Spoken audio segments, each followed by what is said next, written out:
OMW, on my way to you. Good at what I do. I'm OMW, OMW, on my way. I'm OMW. Karena ternyata di atas ini otak pertama, ini otak kedua. Ada selalu coba lihat di iklan susu. Okay. Happy Mami, Happy Tummy kan? Gitu. Jadi ternyata otak dengan lambung ini berhubungan erat. Gitu. Kayak banyak juga sih beberapa, salah satu ya contoh kayak gue pribadi kadang-kadang suka yang kalau lagi nervous atau lagi banyak pikiran pasti gue bolak-balik BAB ya pasti gitu itu nyambung juga ternyata. Dan memang nggak tahu ya. Kadang-kadang gini sih, kadang-kadang apakah ini memang bawaan dari zatnya ya gitu. Kalau kita flashback dulu gitu ya, ketika masih zaman jahiliyah gitu ya. Ketika benar nggak? Ya kan ketika menunggu si doi datang nih gitu kan, lagi dibeli, memang mules bawaannya. Oh, Itu itu mules. efeknya kali ya. Mules gitu. Jadi memang pencernaan yang dihantam ya kayaknya ya. Kan Kalau kita udah mau mendekati kita tahu nih, kita komunikasi nih. Wah, mules. Temen gue si Adat lagi beli lah, lagi apa bahasanya bokul lah, lagi bokul. Terus kita SMS lah, atau telepon, mana udah deket, tambah mules. Gue apa jadi? Gue beberapa kali loh. Gue apa kali dulu ya? Jadi mules gue. Nggak tahu itu apa. Mungkin dari zatnya ya. Tapi kalau Iya kan? secara psikologis kan, kayak tadi gue bilang balik lagi kan. Kita kalau lagi nervous atau lagi banyak masalah pasti kita pencernaan juga yang kena kan gitu. Kalau belajar dari dasar ilmu kan ada psikosomatis. Oke. Iya, Contohnya misalnya gini, saya dulu waktu sekolah, ketika saya tahu nih nggak bikin PR kan, kalau masuk dimarahin guru, saya bilang sakit perut, ternyata perut saya sakit, gitu kan. Nah, ketika misalnya seorang menyalahgunakan narkoba gitu kan, terus dia bilang, aduh belum datang nih mules, lama kan akan jadi satu pola tuh ya. Nah, akhirnya begitu dia lihat barang itu, yang timbul pertama kali ada pola yang sudah ada itu perutnya Mules. Karena dari mindset Betul. ya. Oke. Nah, kalau ada lagi nih satu pertanyaan. Katanya orang narkoba itu, misalnya nih kita mulai narkoba umur 20 tahun. Lalu memakai narkoba itu sudah berjangka waktu 10 tahun. Otomatis umur kita jadi 30 tahun kan. Dan di umur 30 tahun itu dia berhenti. Stop untuk memakai narkoba. Nah, menurut yang saya dengar di luar sana, itu otak kita balik lagi pemikirannya di umur 20 tahun saat pertama kali lagi memakai narkoba, pada saat pertama. Gimana Brandi mau jawab? Oh iya, gue sih, aku pernah dengar gini. Gimana tuh menurut kalian? Kan kepo juga ya. Teori itu gue pernah dapat dari salah satu rehabilitasi lah di Sukabumi sana. Kalau lu berapa nih? Pemakaian lu berapa? Misalnya pemakaian lu 15 tahun, umur lu sekarang berapa? Dengan 15 tahun, ya berarti lu balik ke umur yang 35 dengan 15 Pak. Jadi 20 gitu kan. Gue sedikit menyetujui karena apa? Karena selama 15 tahun kan gue fungsi sosial gue sebagai manusia gak ada. Di stop ya sama zat itu ya. Di stop. Sibuknya cuma di artinya apa? Gue balikin. Gue sekarang aja lagi kepengen yang namanya apa? Sekolah. Padahal udah umur segini kepala 4 lebih. Udah bukan, mungkin orang bilang udah bukan waktunya untuk sekolah gitu loh. Tapi kenapa? Jujur saat ini gue lagi kepengen yang namanya sekolah tuh SMA. Karena apa? Karena pada saat mulainya pertama SMA. Kalau ada orang cerita masa SMA adalah masa yang indah, aduh gue mohon maaf, gue tidak merasakan itu. Karena sudah terlalu asik dengan. Gue kalau ada cerita, masa SMA ya begini, bla bla bla bla, gue cuma bisa ngeliat. Dan sampai detik ini kok, kalau kata anak SMA, enak ya, indah ya, kayaknya asik ya ketemu. Nah, gue bisa pikir, pengen sekolah, tapi di SMA. Kayak gitu. Jadi ya bisa gue bilang ya, ada benarnya juga. Gue lupa tuh teorinya apa, ada. Jadi kalian setuju, bro? Kalau saya pribadi sih begitu ya. Ketika seseorang menggunakan narkoba di umur tertentu, berarti perkembangan otaknya terhenti di di usia pada saat dia memakai narkoba tersebut kan gitu ya. Bisa iya bisa enggak juga sih gitu kan. Nah, karena perkembangan otak ini kan nggak terlihat ya. Beda misalnya perkembangan berat badan, perkembangan tinggi badan kan terlihat ya. Iya. Kan gitu maksudnya kan. Ya memang perlu dianalisa lebih lanjut gitu. Ya, tadi misalnya oke. Gambar otak yang sempurna di umur 20 tahun sama gambar otak yang mungkin memakai narkoba dari umur 16 di scan di umur 20 tahun. Memang ada area-area yang tidak berkembang dengan sempurna gitu. Tapi bukan berarti pemikiran itu adalah pemikiran di umur 16 tahun. Tetapi mungkin posisi otaknya itu adalah posisi otak yang memang di 16 tahun tersebut gitu. Karena kalau dilihat fungsi otak kan banyak ya. Otak belakang ngatur yang berbeda, otak depan ngatur yang berbeda, kanan kiri ngatur yang berbeda kan begitu kan. Nah, bagian mana yang tetap di 16 tahun ini yang memang perlu dikaji lebih spesifik. jadi jawabannya masih abu-abu lah Masih ya. abu-abu. Oke. Karena ya memang kalau kita bicara otak ini adalah ciptaan Tuhan yang paling menakjubkan. Belum ada orang bisa menduplikasi otak. Gitu. Dulu ada wacana misalnya sudahlah yang pecandu-pecandu ini dicuci otaknya aja lah ya kan, supaya nggak relapse misalnya. Oh kan bisa juga. Nggak bisa juga. Ya kan mau pakai apa nyucinya? Mau pakai deterjen nggak bisa juga kan gitu misalnya. Atau ya udah kita kasih kegiatan yang banyak gitu. Itu nggak bisa juga. Gitu karena memang kalau kita bicara otak gitu ya, mungkin iya, mungkin juga tidak.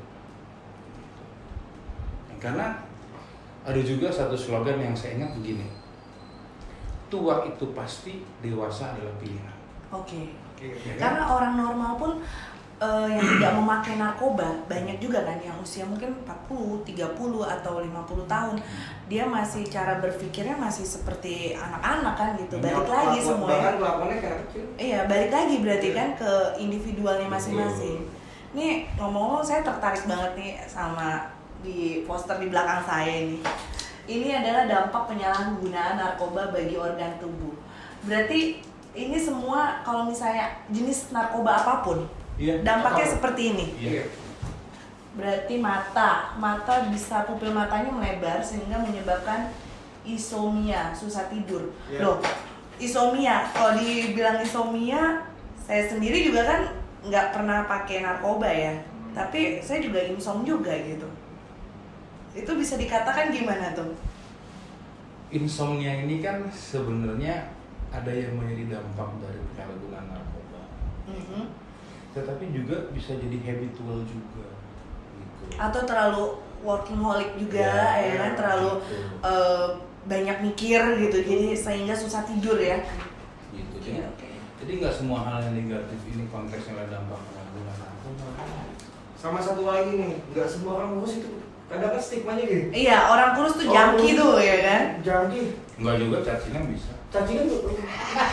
Gue sempet tanya gini. Nggak misalnya gitu. Iya benar. Tapi kalau dia tulangnya tulang kecil, Nah itu dia. dia kan nggak bakal gemuk-gemuk juga. Gue punya teman lah dulu SMA tuh matanya sampai sekarang merah. Padahal dia nggak make. Apa sih yang biasa mata tuh jadi merah? Ganja. Kalau bahasa kita tuh apa? Oke, ya kan? Mata turun, ya kan? Wah itu bahasa dulu kan. Kelihatan umur ya. Tapi dia nggak make. Cuman stigma yang berkembang loh. Wah itu sih suka ngabok ya. Ih, lu dasarnya dari mana kalau dia tuh, kita kan nggak boleh ngejudge orang sembarangan dong. Dia emang begitu model dari lahir, ternyata pas baru tahu nama dari lahir emang kayak gitu modelnya. Ya, makanya tadi kan saya bilang kan mata. Kita orang oral juga bisa begitu. Jadi Iya. ini kayak rongga mulut terasa kering serta kaku pada pangkal lidah dan otot-otot rahang. Selain itu dapat mengakibatkan luka pada lidah dan bibir. Kita juga sariawan juga bisa begitu. Iya kan? Itu gigi ada nggak ya? Kayak lo yang gigi ya. Hati melemahkan aktivitasi sel-sel hati yang mengakibatkan terjadinya gangguan fungsi hati. Iya. itu namanya hepatitis C. Oh, hepatitis C bisa ke HIV/AIDS gitu, bisa juga. Enggak, jadi gini. Kan balik lagi tuh kan menciptakan organ tubuh ini kan dengan fungsi masing-masing. Oke. Kalau dilihat kan fungsi hati ini dalam tubuh adalah menyaring racun.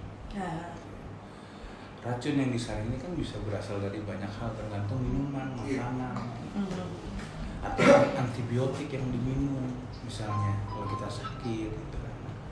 Ketika seseorang menyalahgunakan narkoba, ya kan, narkoba ini kan adalah toksik kimia kan? yes. Berarti yang semestinya hati ini kerja katakan di level 3 karena racunnya banyak, dia akan bekerja di level 7 atau 8. Karena sering bekerja melebihi kapasitas, otomatis akan cepat rusak. Gitu maksudnya. Padahal sebenarnya kalau dibilang fungsi hati sendiri, ya kan? Biasanya fine aja kalau nggak dimasukin zat kimia yang aneh-aneh gitu ya. Soalnya misalnya kita bicara ginjal, ginjal itu fungsinya apa sih? Gitu. Ginjal fungsi itu kan untuk menyaring darah. Tapi untuk supaya ginjal ini tetap sehat apa? Dia membutuhkan asupan air putih. Ketika asupan air putihnya ini berkurang, lebih banyak asupan sodanya, ya, akan rusak ginjalnya. Karena darah ini kan berputar nih di seluruh tubuh kan, pompa sama jantung, kalian pompa lagi, muter-muter aja kan. Yes. Yang nyaring apa ginjal kan. Nah, jadi sebenarnya narkoba ini, ya kan, ya memang sudah pasti akan berdampak. Tidak dengan narkoba pun juga, kalau tidak melakukan pola hidup sehat akan berdampak. Sama aja ya. Iya. Tapi beda lah kalau misalnya narkoba itu kan bahayanya banyak sekali lah ya. Lebih baik hidup normal. Kulit menjadi kering dan keriput, usianya terlihat lebih tua dari yang sebenarnya. Itu yang tadi kita udah bahas ya. Itu memang dampak yang Itu terjadi fakta fiksi ya. Itu fakta ya. Fakta dan realita yang ada. Otak, gangguan konsentrasi, penurunan daya ingat, proses berpikir dan perilaku, dampak buruk dapat mengakibatkan kerusakan permanen pada otak. Ini setuju ya, setuju Karena karena sampai detik ini gue bisa short memory loss ya. Ya, gue dari semua pin itu gue bikin sama. Karena apa? Karena gue punya masalah dengan itu. Pin ATM. Pin ATM, Bisa. komputer, handphone, Hangover ya. semua gue sama. Jujur aja. Kenapa? Karena gue bermasalah dengan itu. Gue suka lupa. Yang gue ingat adalah ya itu tadi hal yang dulu aja. Dampaknya jelek sekali ya. sebenarnya. Terkadang gini kan, kalau sudah menyalahgunakan narkoba kan sudah pasti banyak masalah. Yes. Satu hal yang pasti, ketika menjalani pemulihan, jangan fokus dengan masalahnya, tapi fokus dengan pemecahan atau jalan keluarnya. Solusinya. Karena kalau misalnya fokus dengan masalahnya, dia akan berputar-putar aja di situ. Yang terjadi adalah apa nanti? Kekhawatiran, ketakutan, ya kan, rasa curiga, judgement gitu kan. Sama sepertinya misalnya ada orang nanya, Mas Isa,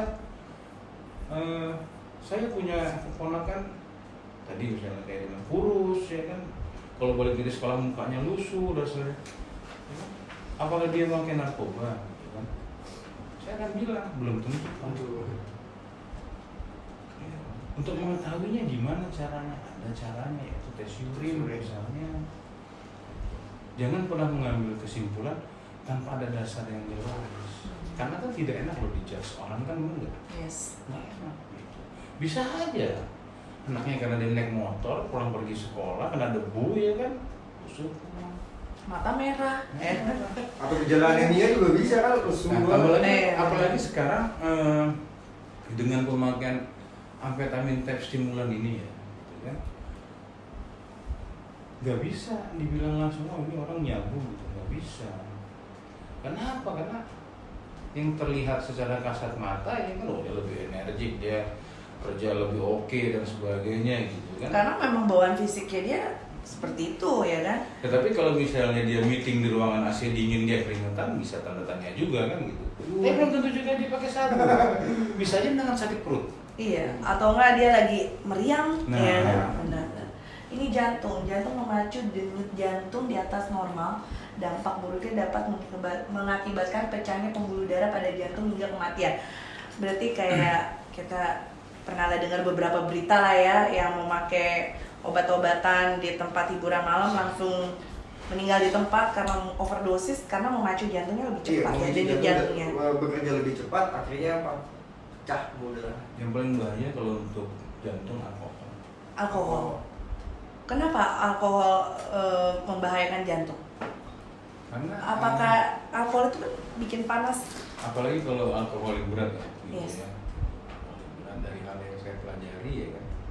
Ketika seseorang yang mengkonsumsi alkohol banyak atau pecandu alkohol berat, ya kan, dia tidak akan bisa di treatment, didetoksifikasi sama seperti orang menyalahgunakan narkoba.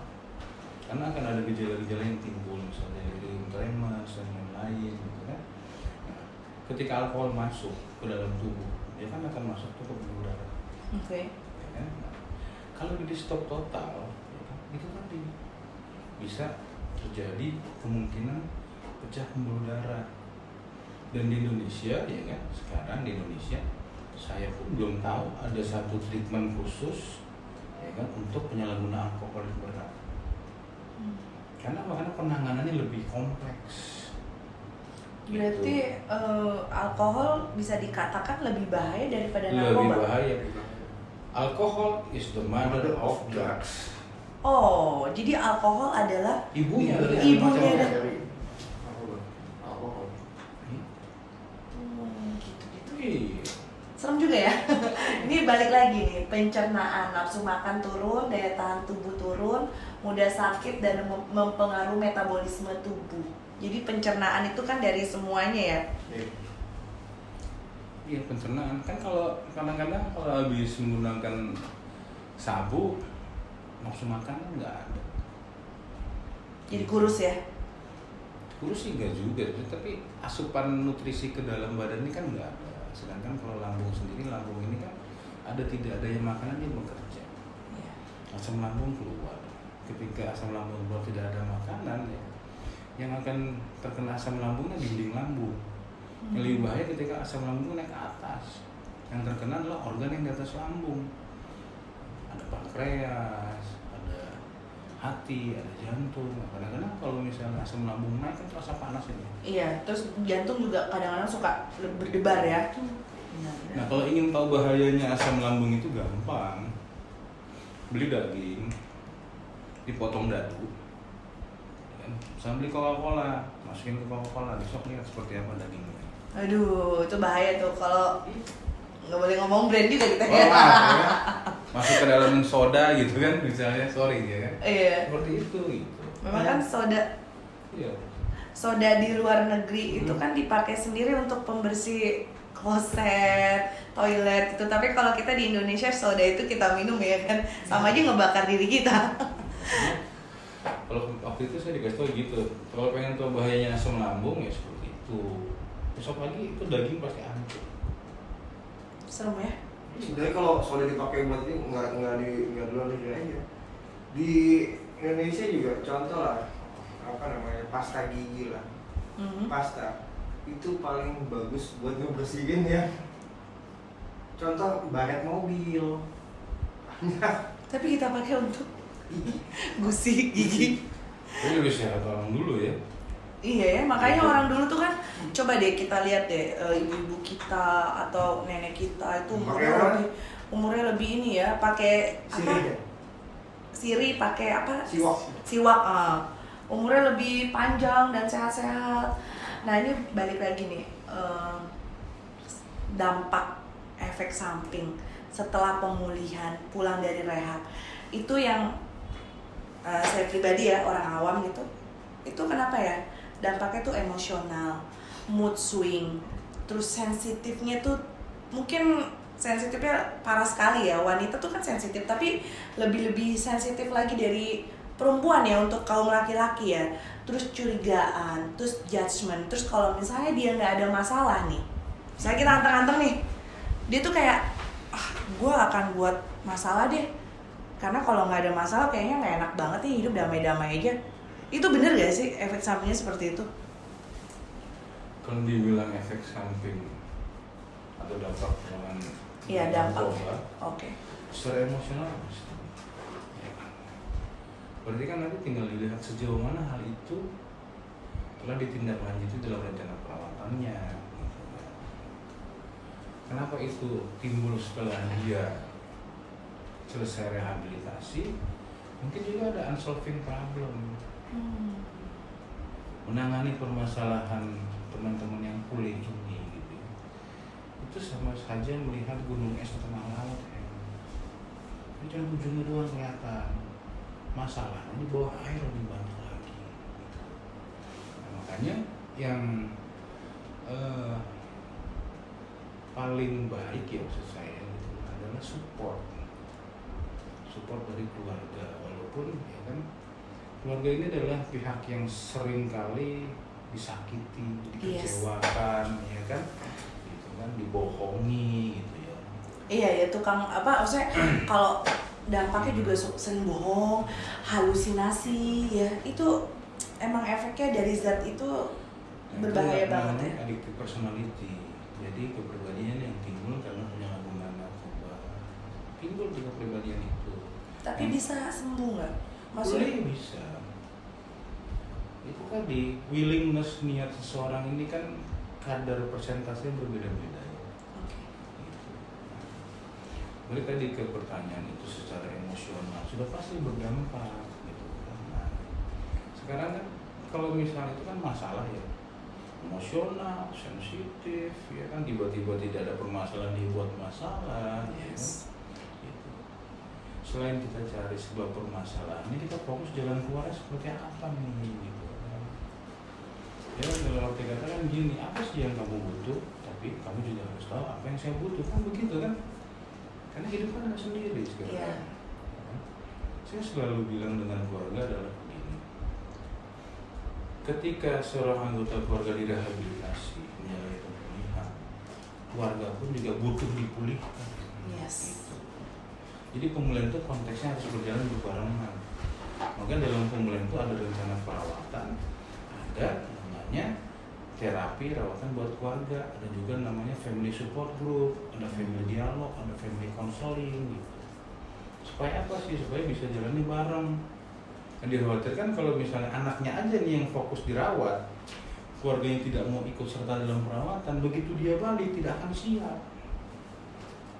Dan yang paling sering dan paling umum terjadi itu adalah yang terjadi judgment. Jadi sugesti ya. Gitu. Ya, lagi ini ya lagi itu ya gitu. Karena kasus relapse case ya. Itu banyak terjadi karena miskomunikasi, mispersepsi. Gitu. Program rehabilitasi yang berbasis terapeutik community yang diadopsi di hampir semua rehabilitasi Indonesia ini, itu sebenarnya inti dari programnya adalah perbaikan komunikasi. Seringkali kebalik antara memberitahukan dengan meminta izin. Gitu. Kalau meminta izin, ya kan kita mengutarakan sesuatu dan kita lakukan kalau sudah diberikan izin. Kalau memberitahukan, kita sudah lakukan baru kita kasih tahu kan begitu. Konteksnya misalnya begini, saya tanya, ada nggak di antara kalian yang ketika ingin memakai narkoba minta izin dulu sama keluarga? Jawabannya nggak ada. Tetapi ketika timbul masalah dari penyalahgunaan narkoba, siapa yang kalian beritahu? Keluarga. Yes. Gitu kan. Berarti kan ada isu dalam komunikasi kan. Ya memang kalau secara manusiawi adalah ketika orang ingin melakukan suatu tindakan negatif, nggak mungkin dia minta izin. Tapi ketika ada dampak dari tindakan negatif itu, pasti mau minta tolong. Keluarga. Karena pengalaman saya juga, teman-teman yang direhabilitasi ini nggak ada teman penyalahguna narkobanya yang besuk, yang ada keluarganya.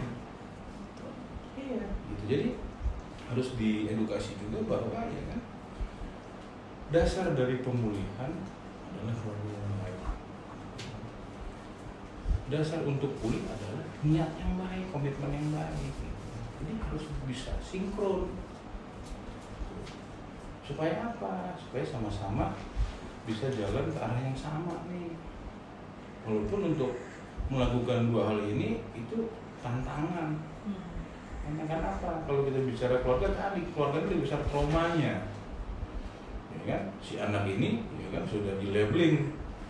Ya kan troublemaker, ya kan, misalnya tukang bohong, ya kan, dan sebagainya. Nah, ini kan perlu pelan-pelan dipulihkan.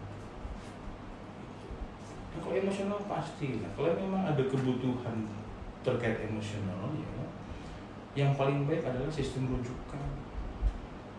Ketika anak selesai atau anggota keluarga selesai rehabilitasi, bukan dia tidak bisa memperoleh proses rawatan, bisa dari profesional misalnya. Atas siapa? Atas rujukan kanselernya di layanan rehabilitasi. Berdasarkan apa? Kebutuhan, bukan kemauan misalnya. Dia butuh loh untuk misalnya apa? Anger management misalnya. Gimana cara dia bisa mengatur emosinya, rasa marahnya, dan lain-lain, ya kan? Itu perlu direhab lagi atau? Rehabilitasi itu kan dua sistemnya. Oke. Satu rawat inap, satu rawat jalan, rawat pasien. Kalau saya misalnya berobat ke rumah sakit misalnya, bisa ini ada obat ya, tolong diminum. Nanti kalau obatnya habis, tolong kembali lagi. Berkaji. Kan rawat jalan saya berarti. Iya, iya. Ya kan? Kecuali misalnya begitu diperiksa, bisa atas hasil pemeriksaan kamu opnam ya, rawat inap berarti kan. Jadi kan ada dua sistem. Kalau misalnya yang mungkin ada rawat jalan, silakan. Berarti tadi kan pertanyaannya kan ada setelah direhab, misalnya rehab 4 sampai 6 bulan. Lalu setelah itu dampaknya adalah seperti yang tadi disebutin sama saya kan. Nah, kalau misalnya masih berdampak itu harus melakukan rawat jalan. Kalau di rumah asa sendiri, rumah asa setelah teman-teman selesai rawatan, rumah asa tetap membuka pintunya kembali. Oke. Karena kami sadar pertarungan sebenarnya adalah setelah keluar dari rumah asa dari rehabilitasi, itu pertarungan sebenarnya gitu kan. Dan tidak mungkin menjalani hidup ini tanpa masalah, tidak mungkin menjalani kemudian tanpa masalah. Kami sadar kebutuhan teman-teman untuk misalnya sharing, counseling, ya kan, mungkin diskusi gitu kan. Jadi kalau dibilang itu adalah aftercare program, ya itu aftercare program kami. Karena itu salah satu proses monitoring juga. Ya kan? Nah, teman-teman ini kan diharapkan bisa mengidentifikasi apa sih yang mereka punya dalam menjadi pemulihan. Misalnya, saya punya keluarga yang masih sayang, artinya kan support system. Yes. Saya punya rumah asa sebagai tempat saya diskusi, saya support system.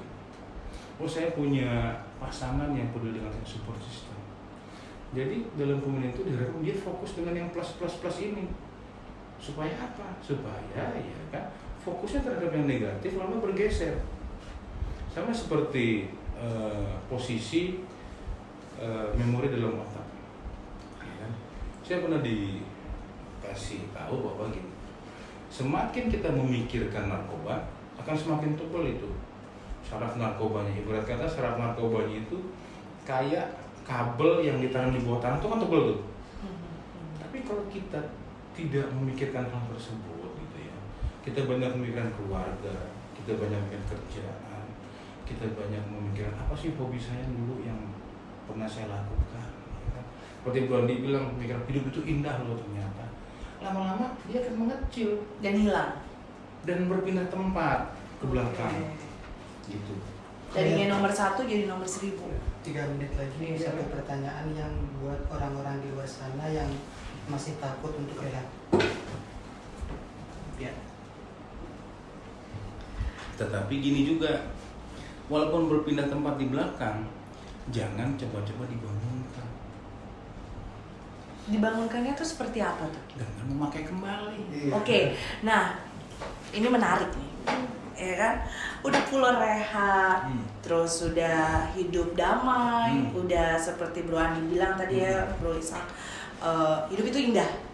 Nah tiba-tiba sugesti dia kan tinggi sekali, terus dia coba-coba dan pakai lagi, tapi mungkin dulu dosisnya berkurang ya, mungkin dulu 1, 2, 3, sekarang jadi mungkin 0, 0, 0, 0 gitu.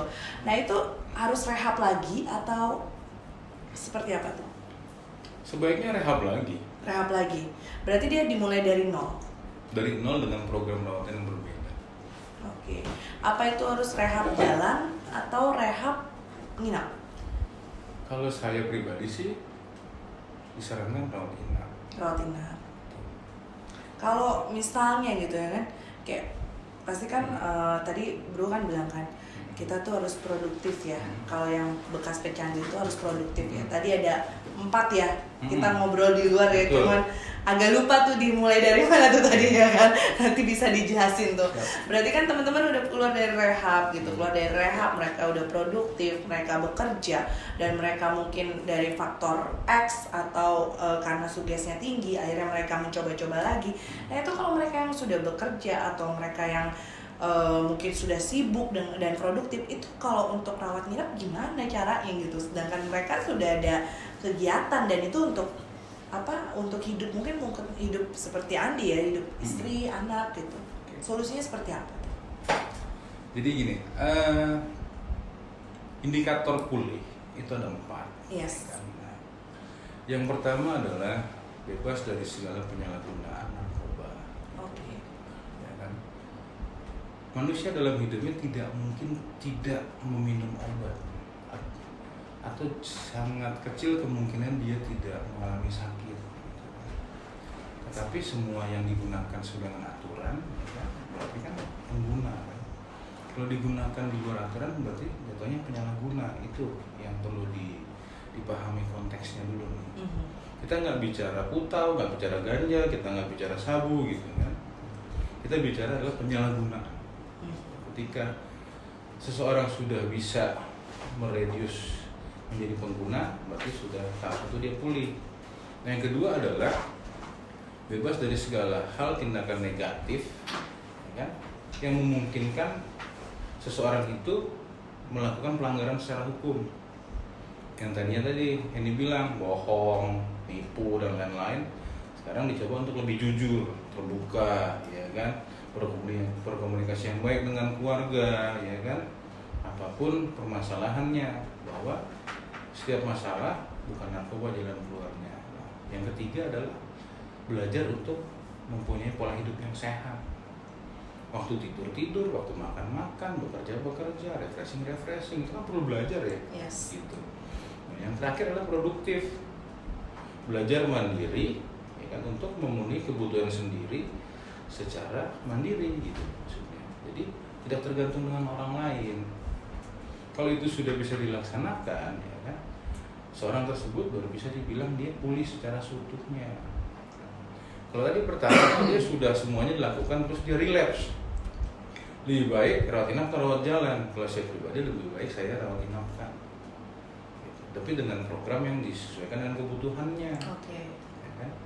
Kalau dirawat jalan kan, ya kan, dengan kondisi dia relapse itu sangat riskan, sangat riskan. Karena tidak ada yang menjamin, dan saya tidak mungkin juga mengawal dia 24 jam. Gitu. Gak ada yang bisa monitoring juga. Betul, gak ada yang bisa monitoring. Karena ketika seseorang sedang mengalami proses rehab, berarti dia krisis. Oke. Jadi penanganan krisis itulah yang perlu dimonitor secara baik. Nah, sebenarnya rehabilitasi itu adalah cara seseorang atau proses yang dilakukan untuk pulih tadi. Kalau di luar itu kan rehabilitasi ngeri gitu dan lain-lain. Rehabilitasi itu konsepnya memanusiakan kembali seorang manusia. Itu aja konsepnya. Jadi bukan rehabilitasi katanya dipasung, Iya, banyak banget orang-orang rehabilitasi kan. dikurung lah gitu kan. Tidak. Di Rumah Asa ini rehabilitasinya konsepnya adalah memanusiakan kembali seorang manusia. Di sini teman-teman tidak ada yang dikurung gitu. Nanti mungkin bisa diambil sedikit liputannya seperti apa sih merehabilitasinya, programnya seperti apa kan gitu ya. Supaya apa sih sebenarnya? Ayo teman-teman, boleh kita salah dalam hidup gitu ya, menyalahgunakan narkoba, tapi bukan berarti kita tidak bisa berjuang untuk pulih, untuk menjadi lebih baik gitu kan. Dan kalau kita ingin berbuat suatu hal yang baik dipenuhi dengan ketakutan, kapan jadi baiknya nih gitu maksudnya kan.